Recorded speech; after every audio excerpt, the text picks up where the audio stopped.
Good evening and afternoon or morning, gamers, and welcome to a tutorial from myself. It's Sassy Mate, and today I will be showing you guys the fast Roma CP process Roma rollout. I said Roma in there twice, but basically today I'll be showing you the mechanics of how to perform the jump, when to do the jump, and as I said before, how to use it in specific in-game scenarios. Now, prior knowledge to this is really important.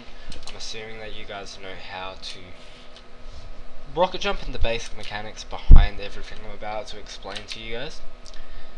I'm also going to assume that you're a 6v6 competitive player and you understand how the game mode works, and also I assume that you understand the map CP process. Now, getting into this, I'm going to just keep it short.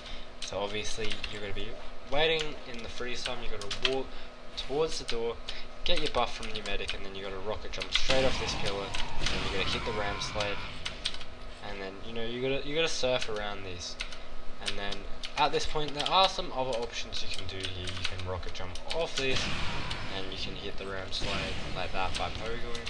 I'm not proficient at it because I don't think it's important, as you're gonna be here or later before you're at 300 health anyway, so it's not as important.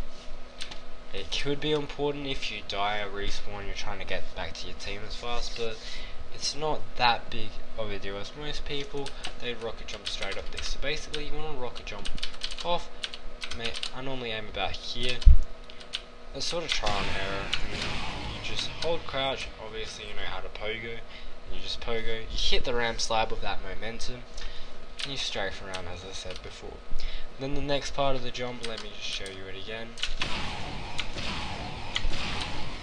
This, which is basically the main part of the jump, the most important bit, which is what makes it the fast Roma rollout. Now, normally I aim a bit under this line. Also take into consideration the original and the rocket launcher. You're going to have to experiment it with yourself, but the idea of this jump is to get as close as you can to this without touching it, so you can get the most momentum from your next pogo off it, to be able to hit the ram sled and then use that ram sled to propel yourself with your next rocket to go as far as you can and high as you can at the same time. So basically you aim about there, holding crouch, you want to hit that next rocket pogo there, and then hit that ram sled. Now let me show you what you'll be practicing for, because you won't be able to hit that third rocket straight away.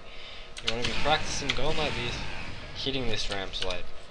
You want to be constantly doing that over and over again, and once you've perfected being able to hit this ram sled, as you see my rocket, I'm a bit shaky here because I'm using a temporary setup right now, but as you could see, I was all over the place, I was correcting myself, but that's because I understand how the jump works. You want to be going as straight as you can and hitting that ram slide, and that's also effective. That if you don't want to do the fast Roma rollout, you want to wait up for your team, you feel like it's getting punished, what you can do is you can do just the ram slide into mid, and now you're not committing yourself straight away, potentially. Now, hitting this third rocket, you don't want to be hitting the ram sled, you want to be shooting just on a bit of an angle to be able to get the maximum height and speed, because obviously if you shoot in front of yourself, you're going to be going higher, behind yourself you're going higher, and then you're not going to be going that far either way. So basically, the whole jump combined, now you should be able to do it. Not that is that. Now I have to make this short because I've only got 5 minutes, as I said before, but basically what you want to be doing is you can either jump, hit it perfectly, and you can get into the other team's IT, and you can flank behind the enemy team or just be a distraction in there. I've got an ant on me. Or you can jump into sword, but generally what you want to be doing is you want to try to take the demo man health back and get out with your life, or try to fight that demo man as well. Commit straight onto him. And then also the other way you can use it if you're dead and you want to try, when you're respawning, you're trying to catch up to your team as fast as you can. this is one effective way to be able to do it. Now, it's a shame that I don't have much more time, but you know, that's all I'm going to be able to cram in for today. But thank you for joining, and feel free to follow my social media handles that will be on the screen right now. But thanks for coming, and hope you have a good day, afternoon, or rest of your morning.